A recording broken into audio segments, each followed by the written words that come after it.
En Washington, el fiscal Néstor Humberto Martínez logra acuerdo con el Departamento de Justicia para priorizar la búsqueda de los bienes de las FARC y otros grupos ilegales en el exterior.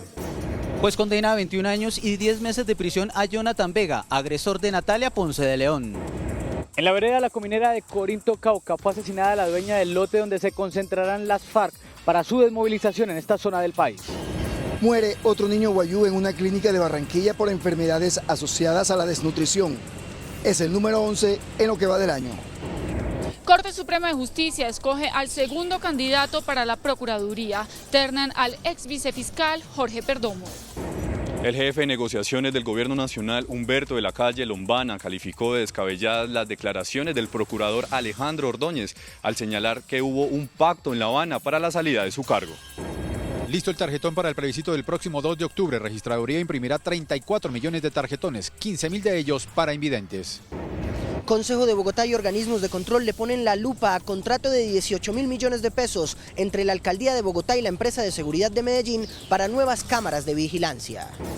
La Comisión de Regulación de Agua Potable alista cobro a quienes abusen del consumo de agua en el país. Embargos amorosos de la DIAN suman más de 4 billones de pesos, congelación de cuentas bancarias y secuestro de bienes entre los procesos. Mañana, etapa decisiva en la Vuelta a España. Nairo y Froome se juegan el todo por el todo contra el reloj. Todo sobre el juego Equidad Santa Fe en el Estadio de Techo. La reconocida compañía de danza y música Delirio se toma a Bogotá para celebrar su 10º aniversario con un espectáculo que nos lleva a toda la magia de los barrios caleños, llenitos de salsa. Al final de la emisión los espero con estos talentosos artistas desde la Carpa Las Américas en Bogotá. Las trenzas son el peinado trendy de la temporada. Son versátiles y no pasan de moda. Buenas noches. Nuestros secretos de hoy. 1. Banqueros y comisionistas en el lío de las libranzas. 2. Ultimátum por el lío de las libranzas. 3. En Colombia algo está cambiando. Cambia, todo cambia. 1, 2 y 3 al final de la emisión.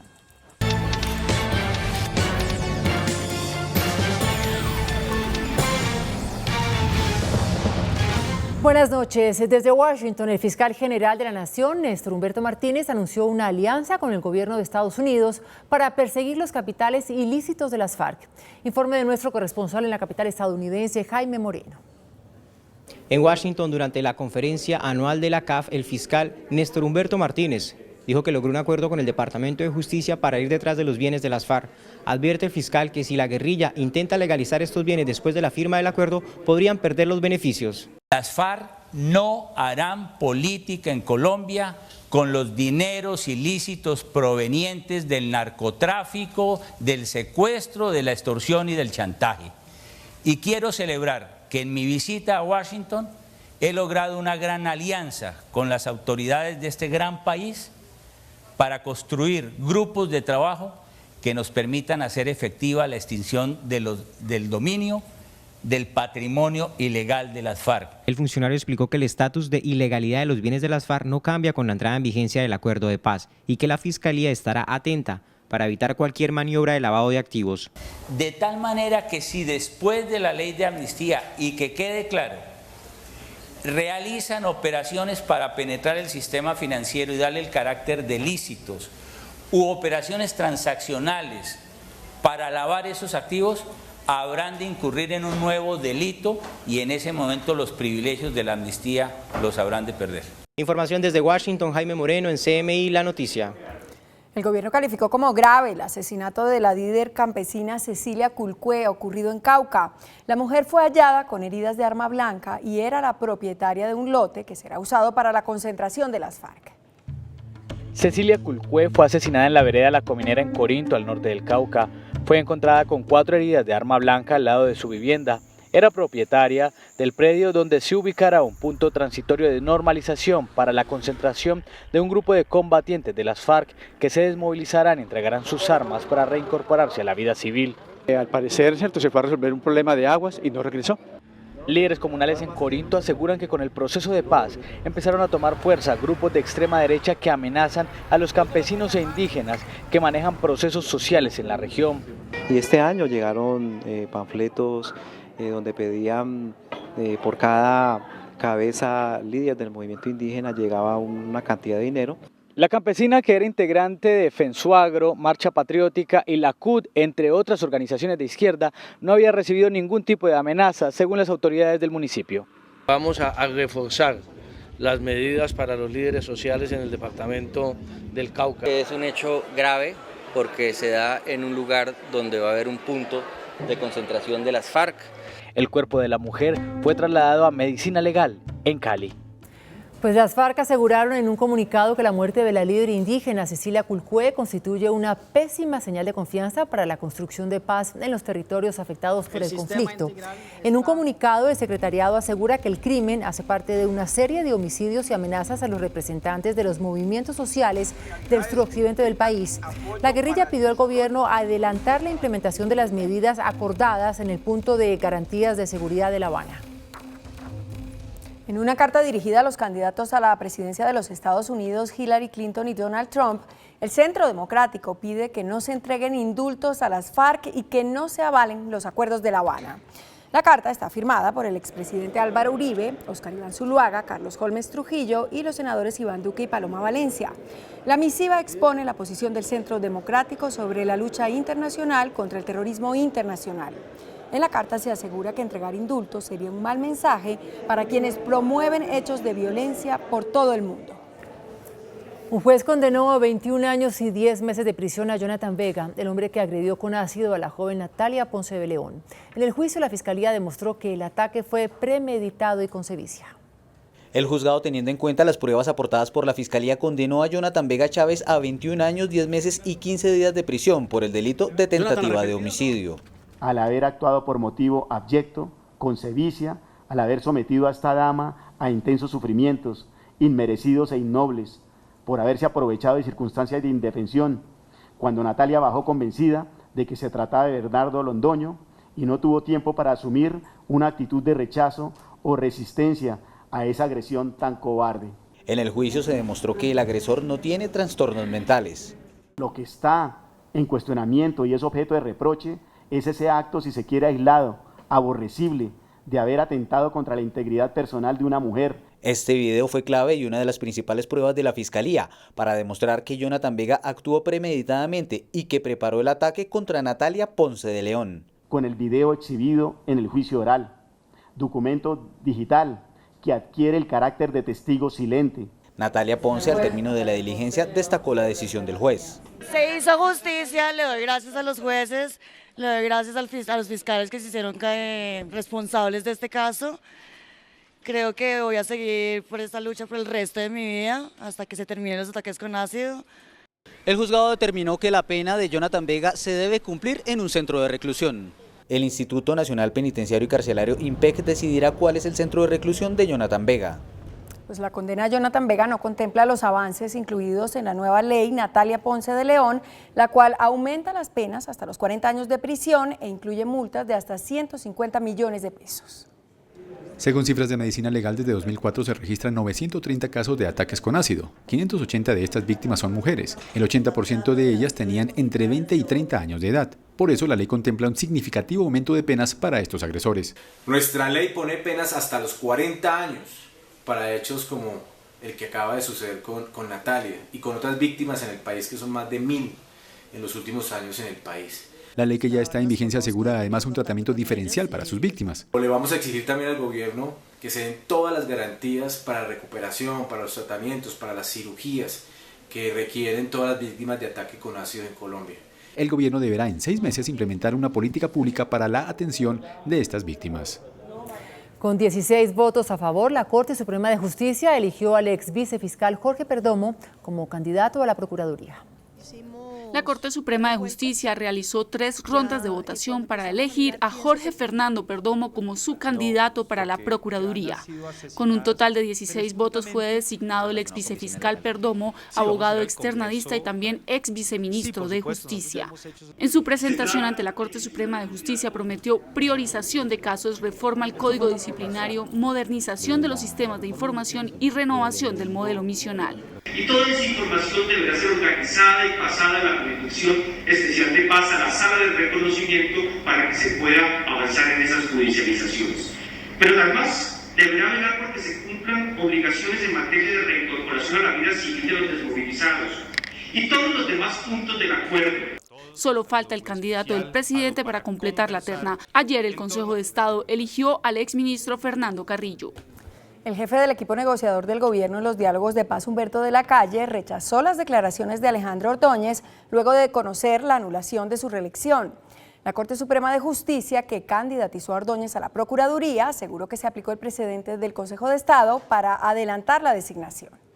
El jefe del equipo negociador aseguró que los acuerdos de paz no se usaron para destituir al procurador. La versión del doctor Ordóñez, según la cual su salida obedece a un pacto entre el gobierno y las FARC, es absolutamente descabellada. No aceptamos esa versión. Es realmente un mito que se quiere crear y una cortina de humo. El Consejo de Estado anuló la reelección del procurador Ordóñez al considerar que para candidatizarlo, la Corte Suprema de Justicia incurrió en el yo te elijo, tú me eliges. Al respecto, la presidenta de la Corte señaló: lo que hemos hecho es seguir los precedentes que el propio Consejo de Estado ha utilizado cuando va a hacer procesos de elección. En sus sentencias y en sus estudios, ellos han analizado cuándo es procedente el impedimento y cuándo no. Y bajo esos criterios generalmente los utilizamos y tomamos las mismas decisiones. La presidenta del Alto Tribunal indicó que están a la espera de que se expida la sentencia. La registraduría presentó la tarjeta electoral que se utilizará en el plebiscito del próximo 2 de octubre. El tarjetón tiene un diseño especial para que los invidentes ejerzan el derecho al voto. El registrador nacional anunció que el sistema Braille estará presente en estas tarjetas electorales para los invidentes del país. La depositarán en la plantilla y allí, una vez, podrán leer en lectura braille el texto de la pregunta y las casillas para el sí y para el no. Procederán a marcar la opción que consideren, luego sacarán la tarjeta electoral, la doblarán y la depositarán en la urna. Aunque el registrador nacional no se atrevió a dar una hora para conocer los resultados del plebiscito, aseguró que será muy rápido el conteo. El registrador reiteró que el organismo garantiza la transparencia de esta histórica votación, para la que se imprimirán 34 millones de tarjetas electorales. Estamos siendo acompañados por la fuerza pública en la preparación, transporte, manejo del material electoral, su recogimiento también. El líder del movimiento Visionario, Santana Smocus, lanzó su campaña para promover el sí en el plebiscito por la paz. Junto a estudiantes e intelectuales presentaron la plataforma para refrendar los acuerdos. Ante el Consejo Electoral ya se han inscrito 21 movimientos para el plebiscito. Estudiantes, intelectuales y gente del común llegaron a la convocatoria del exalcalde de Bogotá, Santana Smocus, quien desde el Parque Nacional los invitó a votar por el sí. Soy que a alguna gente hay que facilitarle el tránsito a la normalidad con algo de generosidad. Eso está bien visto en el mundo. Y es que en el Consejo Nacional Electoral se registran 6 campañas por el no y 15 por el sí, entre quienes se encuentran la campaña de Gustavo Petro, la del partido Mira y la que encabeza un reinsertado de la guerrilla. Hemos vivido décadas en medio de la guerra, ensayemos unos años, ahora en la paz y luego podamos tomar una decisión de con qué nos quedamos. También están inscritas una campaña por el sí en Bruselas y una por el no en Miami. El Consejo de Estado suspendió provisionalmente la ceremonia religiosa con la que el presidente de la República celebra el Día de la Independencia el 20 de julio. La sección primera del Consejo de Estado dictó medida cautelar sobre el decreto que convoca a la celebración religiosa el 20 de julio. Para la magistrada María Elizabeth García, no es ajustado a la Constitución que el presidente incluya como parte de la celebración oficial de esta fiesta nacional, símbolo de la independencia, un acto estrictamente religioso. La participación del presidente en la celebración de una liturgia católica resulta contraria a la neutralidad. Para el Alto Tribunal, la unidad nacional que representa el presidente debe simbolizar el pluralismo y la convivencia igualitaria. Medicina Legal entregó los restos de Cristina del Pilar Guarín, víctima del Holocausto del Palacio de Justicia y quien solo 31 años después de los hechos logró ser identificada plenamente. En medio de una ceremonia, el Instituto de Medicina Legal hizo entrega de los restos de Cristina del Pilar Guarín, los cuales fueron identificados 30 años después. Los estudios no terminan aquí. Los estudios continúan para muchas otras familias que encuentran sus familiares desaparecidos. Para la familia existen interrogantes que se deben resolver. En el caso puntual de mi hermana, los familiares de la señora Marina Ferrer de Velázquez han expresado que ellos jamás enterraron trozos de falda escocesa ni huesos como los que encontraron de mi hermana, es decir, que en algún momento hubo una manipulación de los cadáveres. Mañana se realizará otra ceremonia en el Palacio de Justicia. Un niño de 3 años proveniente de La Guajira murió hoy en Barranquilla por enfermedades asociadas con la desnutrición. Arisabel Epiayú trajo a su hijo de 3 años en avanzado estado de desnutrición a la Clínica de la Costa. Llegó remitido del hospital de Riohacha.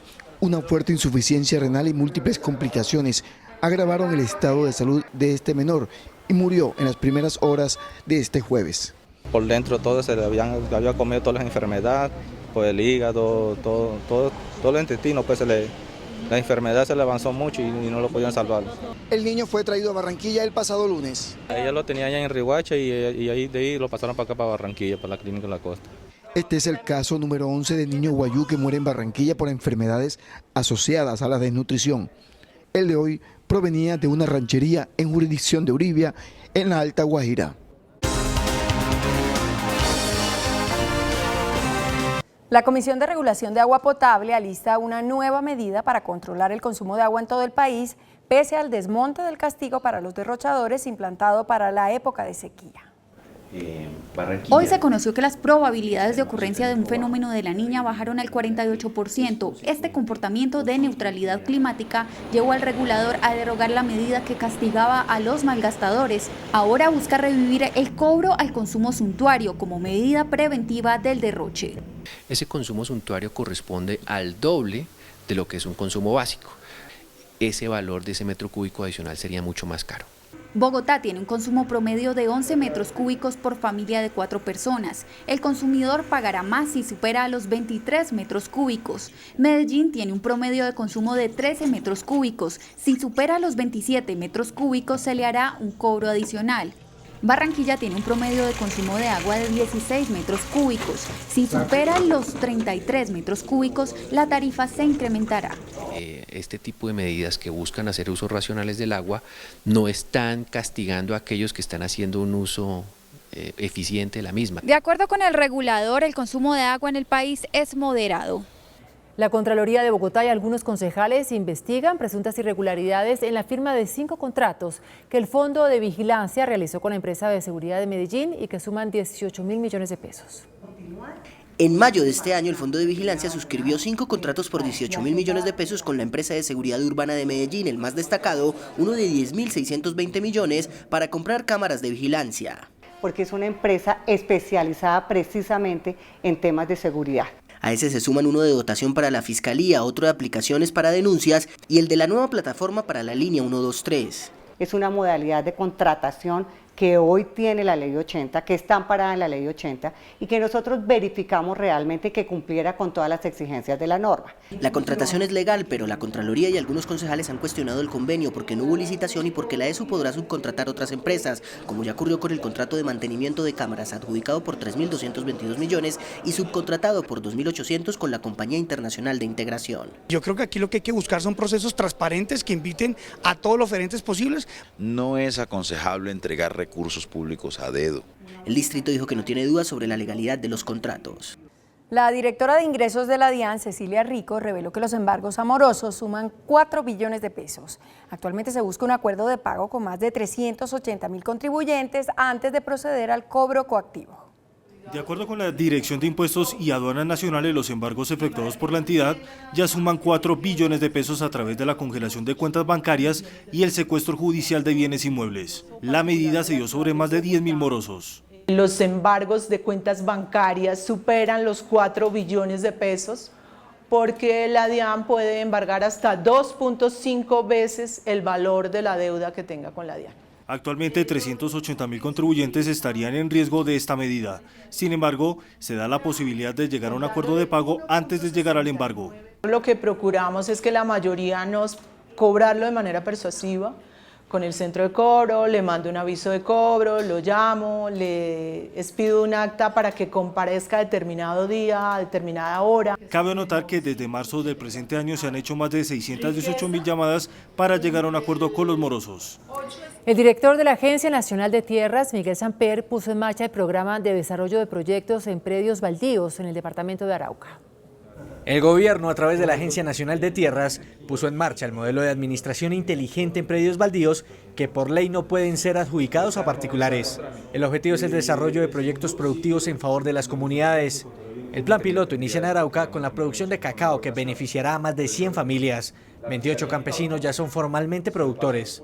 Para que las comunidades que no tienen acceso a la tierra y que habitan actualmente en predios baldíos o informales, se les va a formalizar y vamos a ponerlos a trabajar en un proyecto productivo construido además con la empresa Oxy para que allí se siembre cacao en donde antes era una zona de conflicto. Los proyectos tendrán el aporte del sector privado, que para este caso será la multinacional Oxy. El baldío está ubicado a 2,5 kilómetros de la boca toma del oleoducto Caño Limón Coveñas. El DANE reveló que la tasa de informalidad en el país cayó a 47,8% durante el tercer trimestre del año. La tasa de informalidad en Colombia cayó de 48,7% a 47,8% en el trimestre comprendido entre mayo y julio del presente año. De acuerdo con el DANE, la población ocupada informal se concentró en el sector comercio. Pese a la disminución, empresarios señalan que la cifra sigue siendo alta, en parte por la tercerización de las empresas. Es un tema que hemos discutido con la ANDI y con los grandes empresarios porque ellos contratan obras, contratan servicios, contratan todo y ellos empiezan a tercerizar, pero nunca se verifica el nivel de tercerización hasta dónde llega.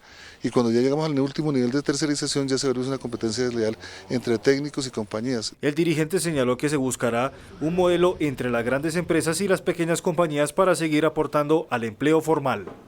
El índice de capitalización de la bolsa que mide el comportamiento de las 20 principales acciones cerró a la baja.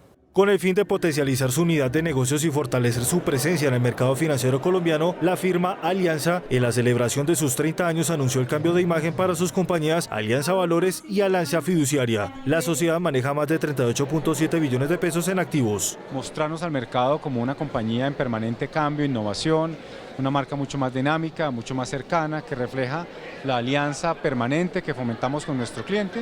El índice de capitalización de la Bolsa de Valores de Colombia bajó 0,10% a 1.416 puntos. La acción de Ecopetrol fue la que más subió, con una valorización de 2,56% a 1.400 pesos. La acción de Conconcreto fue la que más cayó, con una pérdida de 1,79% a 1.100 pesos. La acción más transada de la jornada fue la de Bancolombia, al movilizar más de 78.000 millones de pesos. El precio del dólar reportó una leve alza. Indicadores económicos del día en CMI. La tasa representativa del mercado que regirá para mañana viernes será de 2.846 pesos con 13 centavos. Los profesionales del cambio compran la divisa en 2.760 pesos y la venden en 2.790 pesos. Un euro cuesta 3.233 pesos con 50 centavos. La libra de café en Nueva York se cotizó a $1 con 54 centavos. El azúcar se transó en 20,22 centavos de dólar la libra. El barril de petróleo WTI se cotizó en $47 con 33 centavos. Una acción de Ecopetrol cuesta 1.400 pesos. Todo el sabor y el colorido de Cali llega a Bogotá para tomarse la carpa a las Américas con Delirio y su nuevo espectáculo La Pinta. Después de comerciales, desde aquí los espero. En breve conoceremos cómo convertir una trenza casual en un peinado muy elegante. Ya nos vemos. Hola, muy buenas noches. Los saludo desde la Carpa Las Américas en Bogotá, el lugar que por estos días se llena del colorido, del sabor de una de las ciudades más fiesteras de Colombia, Cali. Pues la compañía más representativa de la capital vallecaucana, Delirio, llega acá a celebrar su 10º aniversario con el espectáculo La Pinta. Una descarga salsera a 3 tiempos, iniciando con La Pinta, el show que abre el espectáculo en el que Dolores se va a bailar con el negro tumbao sin permiso de la mama. ¿Dónde va a ser el domingo? Si quieres yo te invito para que vacilemos un bebé en el 23.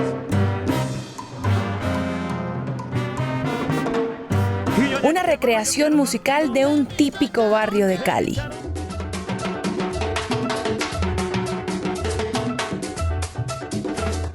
La interpretación de lo que es Cali. Cali es un barrio mágico, gigante, lleno de música, de color, y eso es lo que van a ver en escena. Y obviamente lo que se sucede en un barrio normal, los chismes, los amoríos, los desamores, las peleas. En la segunda parte, ecuación y descarga, la esencia del baile caleño, salsa, circo y orquesta al mejor estilo de la capital vallecaucana.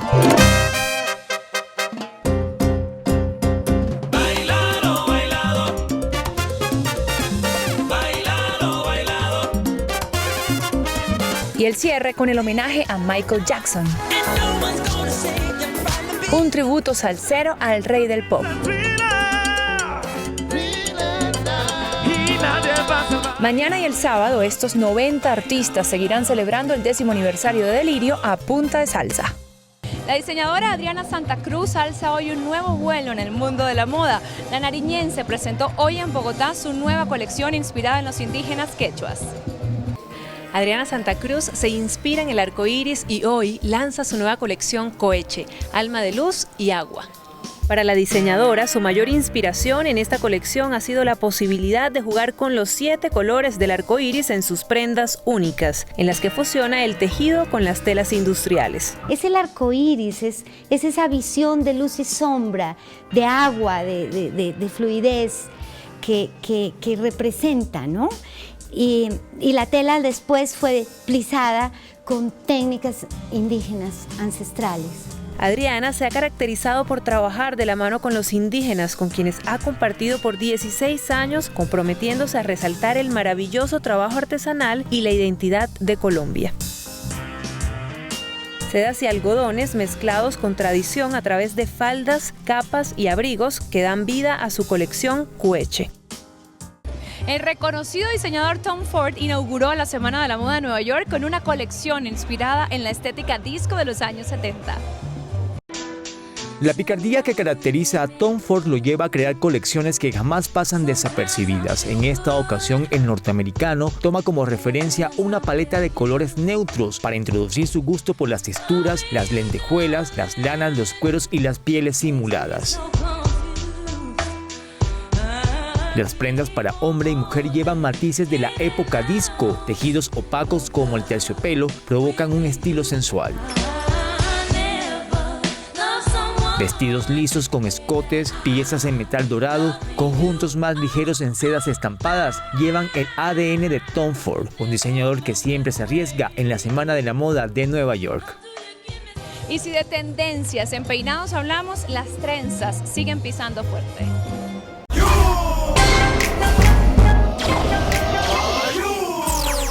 A la hora de buscar cómo llevar el cabello, ya sea por estilo o simple comodidad, hombres y mujeres prefieren las trenzas.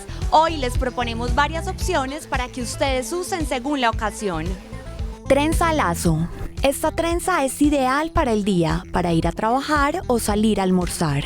Si se le quiere dar un toque más elegante, se puede recoger y es perfecta para un evento en la noche. Trenza cascada. Este estilo de peinado es clásico y romántico. Le da un toque de sofisticación al look. Trenza cola de pescado. Aunque parece complicada de hacer, es muy fácil. Se debe separar el cabello en 2 partes y entrelazar un mechón tras otro. Esta trenza es la más glamurosa de todas. La trenza es una moda muy práctica. Además es más casual y se está usando precisamente más despeinada. Lo mejor de todo es que no se debe tener el cabello liso para usar una trenza. Con esta tendencia me despido. Feliz noche. Hoy me despido desde la Carpa Las Américas con el espectáculo Delirio, que se toma este lugar para llenarnos de toda la alegría de los barrios de Cali. Que tengan una muy feliz noche. Nos vemos mañana. Después de la pausa, nuestros secretos de hoy. 1. Banqueros y comisionistas en el lío de las libranzas. 2.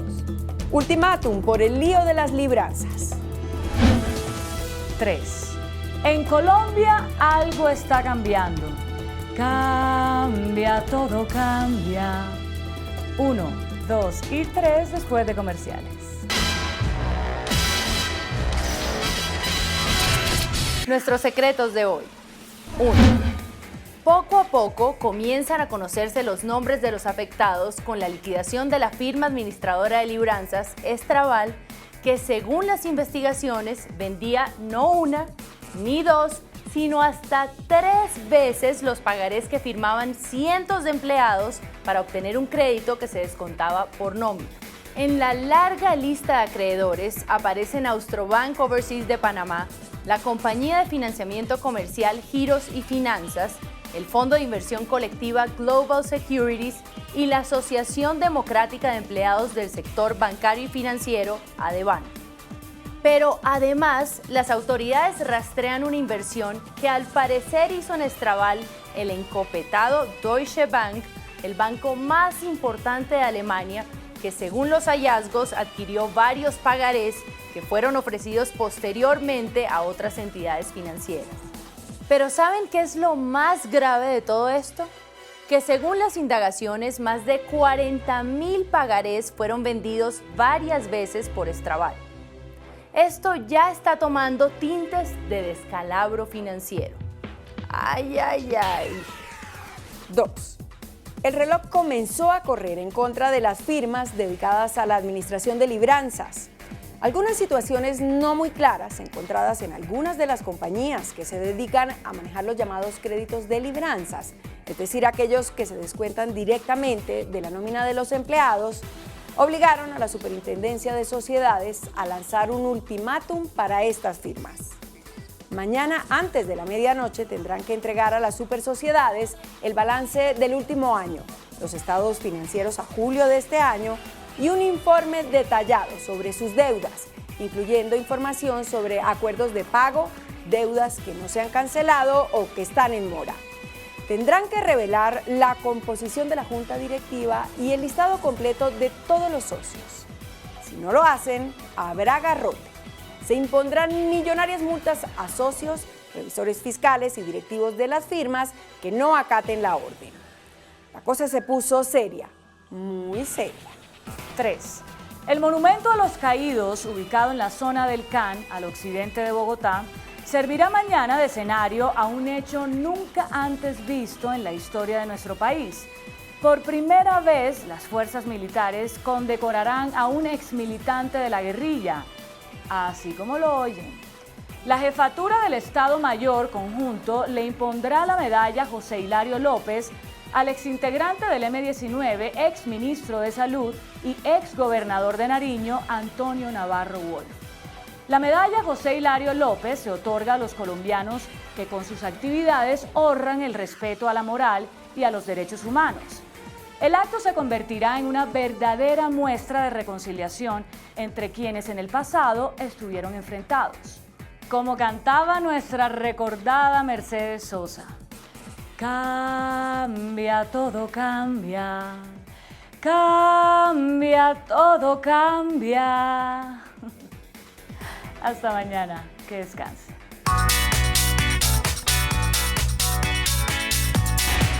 Después de la entrevista en Pregunta Yamid con el general Óscar Naranjo, ¿cree que las FARC cumplirán con lo pactado? No, 53%, sí, 47%.